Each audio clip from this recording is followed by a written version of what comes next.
ओम गुरु सत्ताय नमः। गायत्री महाविज्ञान तृतीय भाग। लेखक परम पूज्य गुरुदेव वेदमूर्ति तपोनिष्ठ पंडित श्री राम शर्मा आचार्य। आइए पढ़ते हैं, सुनते हैं और समझने का प्रयास करते हैं। गायत्री मंत्र के साथ स्वाध्याय शुरू करते हैं।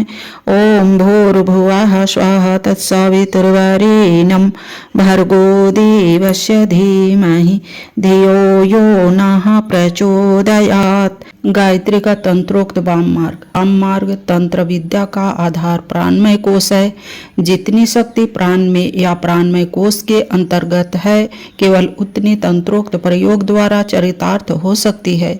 ईश्वरीय प्राप्ति, आत्म साक्षात्कार, जीवन मुक्ति, अंतःकरण का परिमार्जन आदि कार्य तंत्र की पहुंच से बाहर है। वाम मार्ग से तो वह भौतिक प्रयोजन सध सकते हैं जो वैज्ञानिक यंत्रों द्वारा सिद्ध हो सकते हैं। बंदूक की गोली मारकर या विष का इंजेक्शन देकर किसी मनुष्य का प्राण घात किया जा सकता है। तंत्र द्वारा अभिचार क्रिया करके किसी दूसरे का प्राण लिया जा सकता है। निर्बल प्राण वाले मनुष्य पर तो प्रयोग और भी आसानी से हो जाते हैं। जैसे छोटी चिड़िया को मारने के लिए स्टेन गन की जरूरत नहीं पड़ती।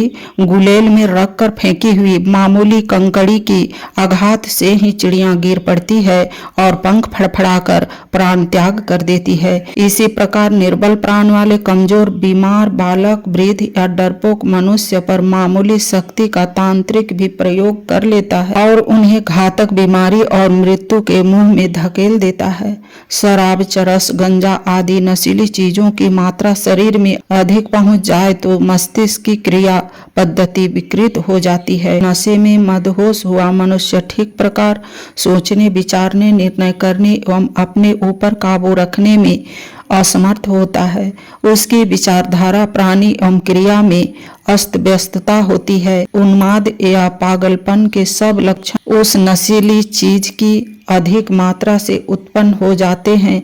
इसी प्रकार तांत्रिक प्रयोग द्वारा एक ऐसा सूक्ष्म नशीला प्रभाव किसी के मस्तिष्क में प्रवेश कराया जाता है कि उसकी बुद्धि पदच्युत हो जाए और तीव्र प्रयोग की दशा में कपड़े फाड़ने वाला पागल बन जाए, अथवा मंद प्रयोग की दशा में अपनी बुद्धि की तीव्रता को खो बैठे और चतुरता से वंचित होकर वज्रमुख हो जाए। कुछ विषैली औषधियां ऐसी है जिन्हें भूल से सेवन कर लिया जाए तो शरीर में भयंकर उपद्रव खड़े हो जाते हैं।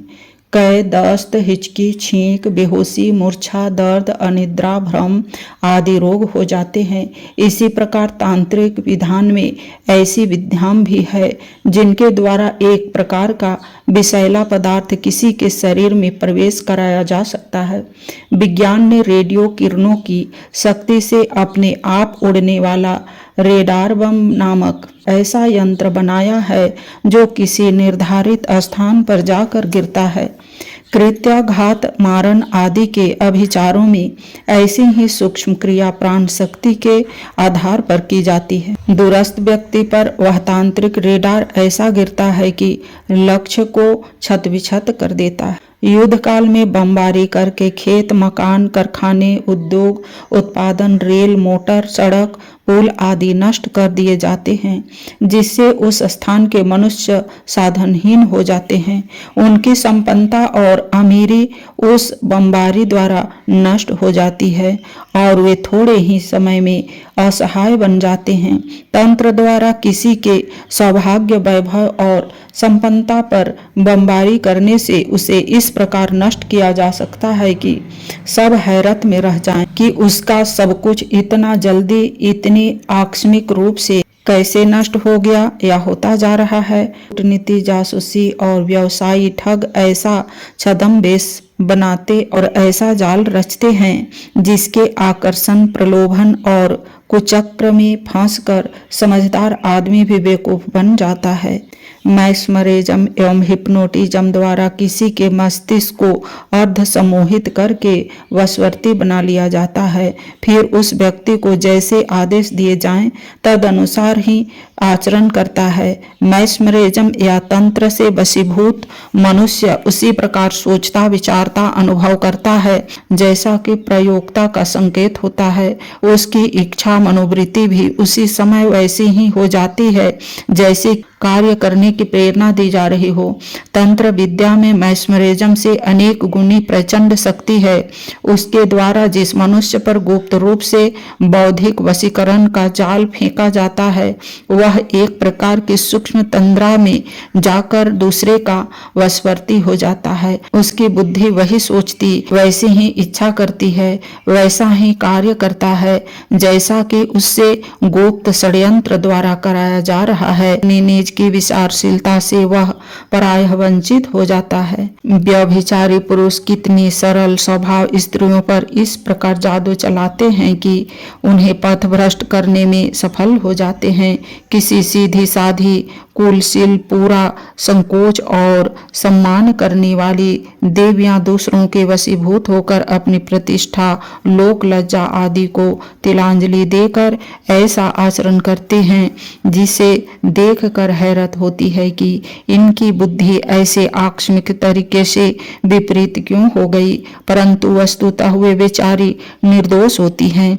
वे बाज के चंगुल में फंसे हुए पक्षी या भेड़िए के मुंह में लगी हुई बकरी की तरह जिधर घसीटी जाती है उधर ही घिसट जाती है। इसी प्रकार दुराचारी स्त्रियां किन्हीं पुरुषों पर अपना तांत्रिक प्रभाव डालकर उनकी नाक में नकेल डाल देती हैं और मनचाहे नाच नचाती हैं। कई वेश्याओं को इस प्रकार का जादू मालूम होता है।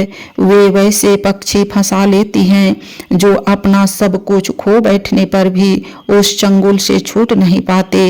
उन फंसे हुए पक्षियों का स्वास्थ्य, सौंदर्य और धन अपहरण करके वे अपने स्वास्थ्य, सौंदर्य और धन को बढ़ाती रहती हैं।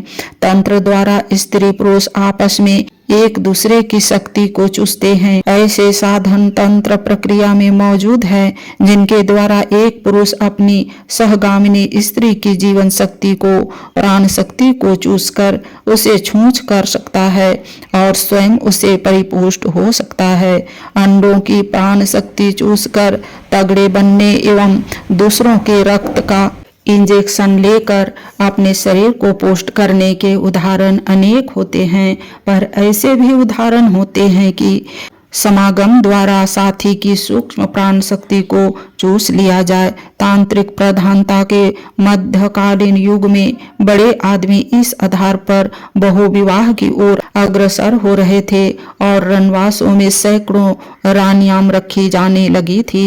इस प्रक्रिया को स्त्रियां भी अपना लेती हैं। जादूगरनी स्त्रियां सुंदर युवकों को मेढ़ा, बकरा, तोता आदि बना लेती थी। ऐसी कथाएं सुनी जाती है।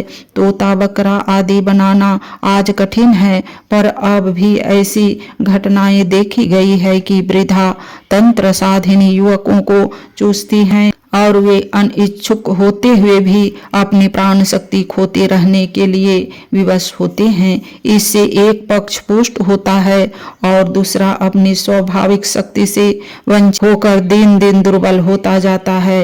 वाम मार्ग के पंचमकारों में पंचम मकार मैथुन है। अन्नमय कोश और प्राणमय कोश के सम्मिलित मैथुन से यह महत्वपूर्ण क्रिया होती है। इस अगणित गुप्त अंतरंग शक्तियों के अनुलोम विलोम क्रम के आकर्षण, विकर्षण, घूर्णन, चूर्णन। आज के वीडियो में इतना ही। अगले वीडियो में गायत्री का तंत्रोक्त वाम मार्ग के बारे में पढ़ेंगे और समझेंगे। लाइक, सब्सक्राइब और शेयर करें। धन्यवाद। ओम शांति।